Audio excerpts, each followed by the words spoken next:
전세자금 대출 120조 돌파. 이 미친 전세가.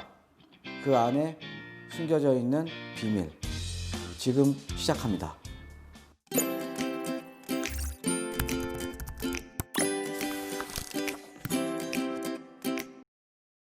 예, 안녕하십니까. 드림몬스터 투자연구소 정창래입니다. 자, 오늘 이번 시간에는요, 좀 전세와 관련된 얘기를 한번 더 해야 될 것 같아요. 예.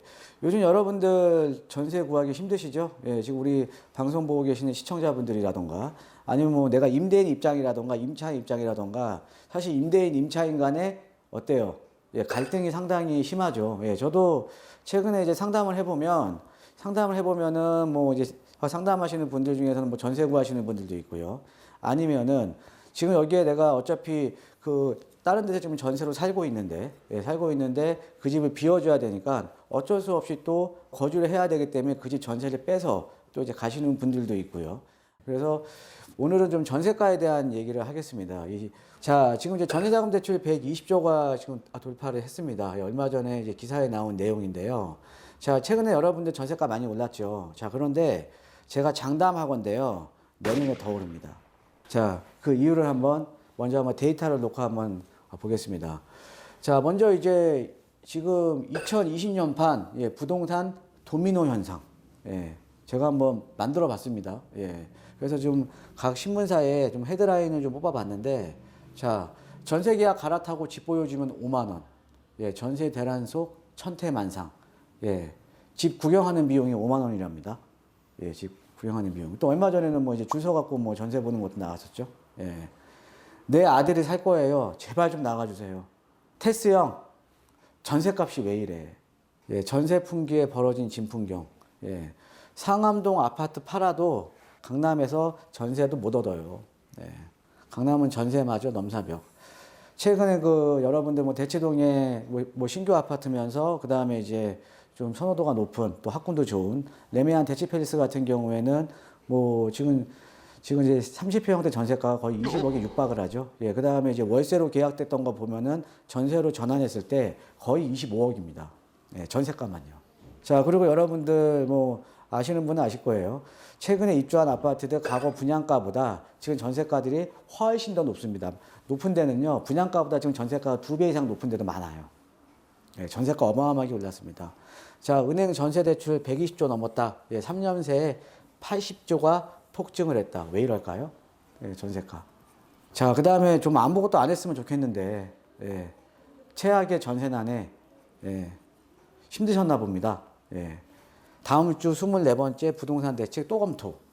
시장도요, 여러분들 시장도요, 이 자정 기능이 있거든요. 예. 이거는 정책적으로 좀 실패가 됐더라도 그냥 가만히 좀 내버려두고 어느 정도 시간을 좀 두면 어느 정도 좀 자정을 할 수가 있는데 계속적으로 지금 또 뭐 24번째 대책 이게 과연 맞는 얘기입니까? 그동안 뭐 대책이 없어서 집값 오르고 전세가 올랐습니까? 너무 많은 대책 때문에 집값도 오르고 전세가도 오른 거 아닙니까? 예, 대려 또 집값이 오르고 전세가가 오르니까 대려 가장 살기 힘들어지신 분은 누굽니까, 과연? 집 없는 서민들입니다. 그래서 지금 뭐 매매가도 오르고 그다음에 이제 전세가도 이제 뭐 임대차에 대한 것들을 규제를 하니까 또 도미노 현상으로 전세가도 올라버리고요. 예. 계속 이렇게 지금 도미노 현상이 벌어지고 있습니다. 예. 자, 보시면 자, 먼저 이제 데이터를 놓고 보면 이제 주담대 대출 현황을 한번 볼게요. 예, 주담대 대출 현황을 보면은 지금 2019년 1월부터 2020년 8월분까지 지금 한번 제가 한국은행에서 한번 빼놓은 거거든요. 빼놓은 걸 보면은 지금 거의 이제 한 495조에서 지금 거의 560조가 지금 늘어났죠. 거의 한 70조 가까이 늘어났습니다. 예, 70조 가까이. 자, 그러면 이게 늘어난 이게 이 도표로 보면 2020년 2월과 3월 달에 좀 이제 다른 달에 비해서 좀 이렇게 좀 그 차이가 좀 크죠. 그죠? 많이 늘어나고요. 그다음부터 계속 줄곧 늘어났죠. 그다음부터 좀 줄어들다가 그다음에 이제 8월 전에 이제 710 부동산 대책 이후에 좀 더 늘어나고요. 근데 앞으로 이제 도표를 보면 좀 더 줄어들었겠죠. 예, 어찌됐든 뭐 주택담보대출은 좀 누적이 되는 거기 때문에 이 도표를 보시면 계속 늘어나는 건 맞습니다. 자, 그런데 자, 전세자금 대출 이제 한번 볼게요. 예, 전세자금 대출을 보면 지금 올해 지금 1월 달부터 쭉 보면요. 1월 달에 좀 늘어났다가 3, 4월 달에 좀 줄어들었다가 임대차 3법이 공교롭게도 임대차 3법이 통과되고 난 이후부터 어마어마한 속도로 늘어나고 있습니다. 지금 10월분은 아직 통계가 안 잡혔기 때문에 이거는 좀 무의미한 데이터고요. 자, 그 지금 전세자금 대출이 지금 어마어마한 속도로 늘어나고 있죠. 거의 뭐 지금 1년도 안 됐는데 거의 12조 가까이 지금 늘어났네요. 그죠? 예. 근데 앞으로 문제는 뭐냐면 이 전세자금 대출 증가폭이 상당히 지금 높을 거라는 겁니다. 예, 전세자금 대출 증가폭이요. 앞으로 높을 수밖에 없고요. 자, 근데 왜 제가 이제 전세자금 대출하고 주담대를 제가 말씀을 드렸냐면 이따가 좀 더 자세한 내용을 좀 말씀을 드리겠지만 자, 여러분 지금 전세가가 전세자금 대출이라는 거는 어찌됐든 대출 받아갖고 그렇죠? 이자를 내는 거죠. 예, 이자를 내는 겁니다. 자, 주담대라는 거는 집을 사면서 예, 대출을 받아서 이자를 내는 거죠. 어차피 내 거주에 대한 비용은 똑같이 나가는 겁니다. 예, 똑같이 나가는 거죠. 예, 그러니까 전세자금 대출을 받아도 이자 나가는 거고요. 예, 근데 주담대를 받아도 이자 나가는 거죠. 즉 이자가 늘어난다. 예, 전세자금 대출이 늘어나고 주택담보대출이 늘어난다라는 거는 서민들의 가계 입장에서는 서민들의 개인 입장에서는 상당히 주거 비용이 늘어나기 때문에 가처분 소득이 줄어드는 거죠. 살기가 더 팍팍해지는 거죠. 자, 지금 보시면 이게 서울의 아파트 입주 물량이에요. 아파트 입주 물량인데 제가 여러 번 강조해 드렸지 않습니까? 예, 아파트 입주 물량 반토막 난다. 왜? 새 아파트를 못 짓게 규제를 하니까. 예, 새 아파트를 못 짓게 규제를 하니까 당연히 입주 물량은 반토막이 나버리죠. 당장 내년에 지금 반토막 나는 거고 그 후에는 벌써 뭐 거의 한 그 전년도에 지금 뭐 40%도 안 되게 지금 줄어드는 거죠. 예. 그러니까 신규 아파트 입주 물량도 없는데 어떻게 전세가가 잡히냐 이거죠. 신규 아파트 입주 물량도 확 줄어들어 버리는데. 그 다음에 이제 전세가는 오를 수밖에 없는 게 여러분들. 제가 여러 번 말씀드렸죠. 예. 너무 많은 대책을 내놓은 거죠. 규제의 역설이죠. 예. 규제의 역설. 예. 양도소득세 실거주 요건 강화시키니까 뭐예요? 예. 분양받으셨던 분, 집 갖고 계시던 분, 그냥 내 집에 들어가는 겁니다. 내 집에. 예, 그 다음에 앞으로 뭐 분양가 상한제도 마찬가지고 여러 가지 규제를 하다 보니까 이 규제의 역설, 이것 때문에 지금 전세가가 지금 뛰어버리는 거 아닙니까? 예, 거주 요건을 강화시켜버리니까. 예, 그 다음에 이제 가격 통제. 예. 자, 가격을 지금, 그러니까 모든 거를 지금 부동산에 대한 모든 거를 통제를 하려고 하죠. 예. 좀 있으면 아까 뭐 추볼 네 번째 책에 뭐 표준 임대료. 제가 예전에 과거에 제가 표준 임대료에 대한 내용을 제가 강의해드렸죠. 아마 그 방송 보신 분들은 그거 기억하실 거예요, 계속. 예. 그러니까 뭐 이제 표준 임대료라는 것도 지금 뭐 나올 것 같고요. 예, 표준 임대료가 뭡니까? 예. 임대가 정해진다라는 거 아닙니까? 그렇죠?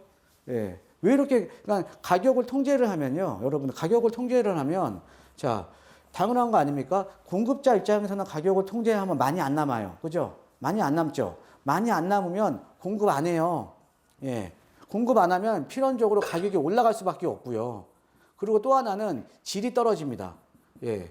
아니, 가격을 통제를 하는데, 예, 가격을 통제를 하는데 어차피 좋게 지어도 제가 못 갚는데, 제 값을 못 받는데, 못하러 내 품질을 좋게 만듭니까? 어차피 제가 못 받을 거. 질 떨어지고 가격 오르고. 가장 고통받는 건 뭐예요? 예, 집 없는 서민들이 가장 고통받는 거죠. 그 다음에 이제 세 번째로 불통이죠. 예. 그러니까는 시장의 니즈라던가 시장의 요구를 하나도 받아들이지 않는 겁니다. 자, 그러니까 지금 전세가는 어떻게 돼요? 물량은 없고 전세가는 계속 오를 수밖에 없죠. 전세 공급이 없으니까요. 수요는 계속 늘어나 버리고. 그러니까 전세자금 대출이 증가를 한다는 것은 수요는 계속 늘어나고 있는 거잖아요. 그죠? 자, 그럼 여러분 여기서 한번 생각을 해보셔야 된다는 거죠. 자, 전세 가격이 상승을 하면 세입자 입장에서는 어떻게 해야 되냐면 세 가지 방법밖에 없습니다. 여러분. 싼 데로 가야죠. 즉, 내가 살고 있는 지역에서 여유가 없어서 쫓겨나는 겁니다. 하향 처리하는 거죠, 지역을. 자, 아니면 뭐예요? 대출 받아야죠. 예, 전세자금 대출 전세가 오른 것만큼 대출 받으면 되는 거 아닙니까? 그렇죠? 예. 자, 그러면 이자 비용 증가를 해요. 자, 아니면 월세로 오른 전세가만큼 월세로 전환하겠죠. 반보증부 월세. 자, 그러면 월세로 전환하면 뭐예요? 월세가 다달이 나가기 때문에 주거 비용이 증가를 하는 거죠. 예, 주거 비용이. 자, 그러면은 버는 돈은 똑같아요. 우리가 이제 근로소득, 내가 일해서 열심히 벌었는데 이 이자 비용이라던가 주거 비용이 나가는 거죠. 자, 그러면은 근로소득에서 거주 비용이 증가를 하면 이분들 입장에서는 점점 주택을 마련할 수 있는 길이 점점 줄어들잖아요. 왜? 내가 돈을 차곡차곡 모아서 시드머니를 만들어서 집을 사야 되는데, 그죠? 이 비용이 계속 증가를 한다라는 거, 주거에 대한 비용이 증가를 한다라는 거는 평생 무주택으로 살 수밖에 없다라는 거죠. 자, 그럼 만약에 내가 주택을 매입을 하자. 그러니까 한번 여러분들 생각을 한번 해보시라는 거죠. 자, 주택을 매입을 해요. 자, 주택을 매입을 하면 대출이자 발생합니다. 예, 이자 발생을 하죠. 자, 그런데 여러분들 서울 도심권 같은 경우에는 철저하게 공급이 없는 시장이기 때문에 가격은 오르겠죠. 예. 우리가 항상 서울 같은 경우는 우리가 뭐 업앤다운 있었지만은 뭐예요? 우상향 곡선이 그려졌죠. 뭐 서울이나 수도권 지역은요. 그죠? 예. 상대적인 선호도가 높은 수도권 지역 같은 경우는 항상 우상향 곡선이 그려졌잖아요. 그러니까 어찌됐든 내가 이자 계속 내요. 이자 계속 내. 근데 자본소득은 증가를 했다라는 거죠. 즉 똑같은 거주 비용이 발생을 하더라도 주택을 매입한 순간부터는 뭐예요? 내가 자본소득을 누릴 수 있는 기회가 생기는 겁니다. 자, 그러면 전세가가 지금 계속 오르는데 전세자금 대출을 받아서 이자를 내실 거예요? 아니면 월세로 전환시켜서 월세를 내실 거예요? 아니면 내가 조금 무리해서라도 대출 받아서 어찌됐든 상대적으로 공급이 없는 지역들은 가격은 오르기 때문에 어찌됐든 같은 거주 비용을 내더라도 내가 주거 비용을 내더라도 자본소득을 노리실 겁니까? 여러분들 어떤 선택을 하실 거예요? 자, 여러분들 내가 우리 전세라는 거, 전세라는 거, 월세라는 거는 지금 내가 사용하고 있는 거잖아요. 이 현재 사용하고 있는 거에 대한 비용이 나오는 거고요. 그 다음에 내가 주택을 매입을 하는 거는 미래 가치에 대한 거에 대해서 이자를 내는 거잖아요. 즉, 투자를 하는 겁니다. 이자 자체가 투자를 한다는 거죠. 여러분들 은행에 적금하듯이 아니면 펀드에 내가 돈 넣듯이 아니면 변액보험이나 이런 거 보험 들듯이 연금보험 들듯이 투자를 해놓는 거죠. 그럼 어떤 선택을 하실 거냐 이거죠. 그러니까는 지금 그렇습니다. 지금 최근에 몇 년 동안 계속 주택 가격이 잡힐 거라는 것 때문에 집 안 사시는 분 많으시거든요. 이 시장에 참여 안 하시면 아주 많으십니다. 그래서 지금은 상당히 후회를 하시죠. 언제 떨어지겠습니까? 자, 그 다음에 정부에서 발표한 최근에 젊은 세대들을 위한 신혼부부 특별 공급분 같은 경우는 비율을 늘려줬죠. 그렇죠? 자, 근데 비율을 늘려주면 뭐예요? 서울에는 공급이 안 되는데. 자, 그리고 신혼부부 특별공급분을 늘린다는 거는 40, 50대가 가져갈 양은 일반 분양분이 줄인 거 아닙니까? 또 세대 간의 싸움이 만들어지죠. 또 세대 간의 싸움이 만들어지고 어차피 늘려봤자 공급이 없는데 뭘 받는 사람이 적다라는 거죠. 그것만 바라보고 계속 계실 겁니까? 여러분 지금 움직이셔야 돼요. 똑같은 비용을 그러니까는 내가 주택을 매입하면 좀 더 많은 비용이 들어갈 수가 있죠. 자, 그런데 그거는 미래에 대한 투자라는 거죠. 내가 지금 당장 월세 내고 전세자금 대출 받아서 이자 내는 거는 그냥 없어지는 돈 아닙니까? 힘들게 번 돈 그냥 없어지는 거죠.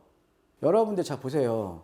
자, 여러분들 보통 대부분의 시청자분들이 일을 열심히 하셔갖고 근로소득으로 사실 생활을 영위를 하시잖아요. 그죠? 예, 가게를 꾸리시고. 그죠? 자, 그런데 자본소득이라는 게 있습니다, 여러분. 야, 우리나라는 철저하게 시장주의죠. 자본주의잖아요. 자, 이 자본주의의 꽃은 뭐냐면요. 자본소득이에요.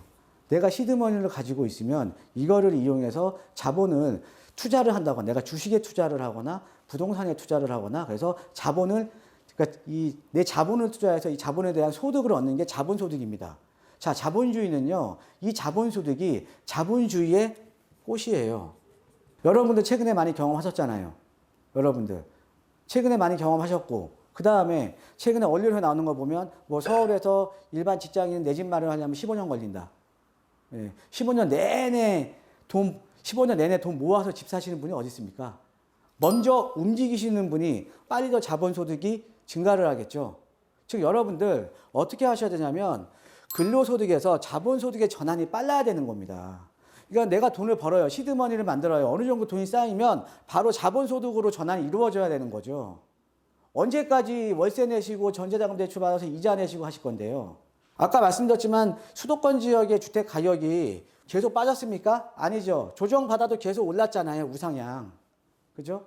이거를 알고 계심에도 불구하고 간접적으로 경험을 했었음에도 불구하고 안 하고 계신다라는 거죠.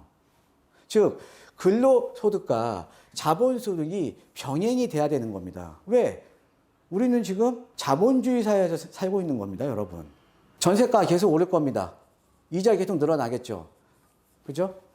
이것보다는 차라리 내가 주택을 매입을 해서 이자가 발생을 하더라도 이건 제가 아까 투자라 그랬죠. 미래에 대한 투자잖아요. 그죠?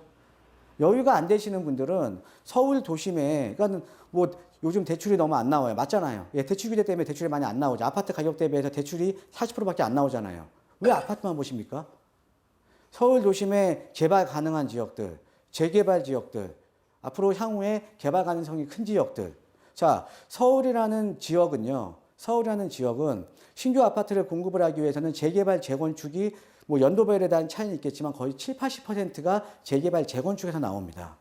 자, 그러면 당분간 정책적인 규제 때문에 재개발, 재건축이 안 될 수는 있어도 언젠가는 개발 압력이 높은 지역은 재개발, 재건축이 되는 거 아닙니까? 그렇죠? 그 다음에 강남의 재건축 저렇게 규제를 해도 언젠가는 재건축 하겠죠? 왜? 재건축 아니면 강남에 새 아파트 공급이 됩니까? 안 됩니까? 그러니까 거시적인 안목으로 보셔야 돼요. 여유가 좀 없으신 분들도요, 그 한도 내에서 될 만한 것들을 매입을 해서 일단 차익을 보셔야 된다는 거죠. 그러니까 자본소득으로 빨리 갈아타셔야 되는 겁니다. 여러분, 우리가 부동산 양도소득세만큼, 그러니까 1세대 1주택 같은 경우에는 10년 보유하면 10년 보유하고 내년부터 뭐 10년 거주겠지만 양도소득세만큼 절세할 수 있는 일이 있습니까? 기타 소득에 비해서? 있어요, 없어요? 없어요, 여러분. 우리가 소득세율은 똑같습니다. 6에서 42% 똑같아요. 자, 그런데 양도소득세 같은 경우는 10년 동안 내가 거주하고 보유하면 몇 퍼센트 줘요? 양도 차익의 80%예요. 어마어마한 혜택이거든요.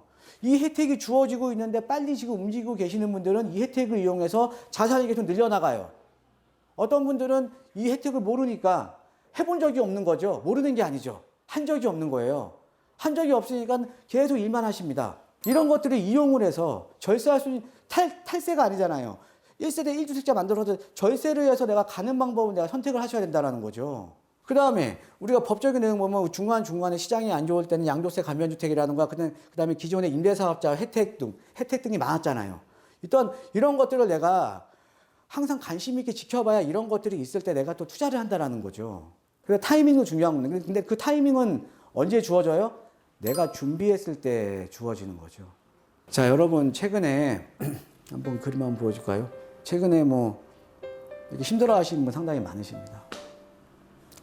제가 상담을 해보면 진짜 안타까운 사원들도 상당히 많아요. 예. 앞만 보면서 열심히 살았어요. 앞만 보면서. 열심히 돈 벌고 열심히 직장 생활하고, 예, 앞만 보면 열심히 살았습니다. 열심히 애들 가르치고요. 그런데 지금 와서 보니까 최근에 느끼는 감정이 그냥 너무 지금 힘든 겁니다.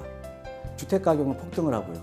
거기에다가 전세마저도 폭등을 해버리니까 너무 힘든 겁니다, 여러분.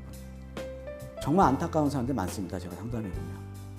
여러분, 앞만 보면 살지 마세요. 이 항상 자본주의에서는요, 자본소득이, 그러니까 이 근로소득은 자본소득을 따라갈 수가 없습니다. 그럼 빨리 자본소득을 벌 수 있는 이쪽으로 빨리 넘어오셔야죠. 빨리 전환을 하셔야죠. 예. 앞만 보고 너무 열심히 사지 마십시오. 여러분이 자본소득을 낼 수 있는 주식도 좋고요. 부동산도 좋고요. 채권도 좋고요. 다른 투자처 여러분이 만드셔야 됩니다. 근데 앞만 보면 그게 만들어지겠습니까? 옆도 보셔야 되고요. 위에서 얘기하는 것도 들어야 되고요. 옆에서 얘기하는 거 들어야 되고 아래 애들 또 뭐하고 있나 봐야 되고요.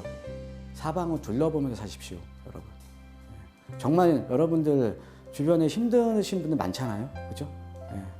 자, 오늘은 여기까지 하겠습니다. 예, 고맙습니다.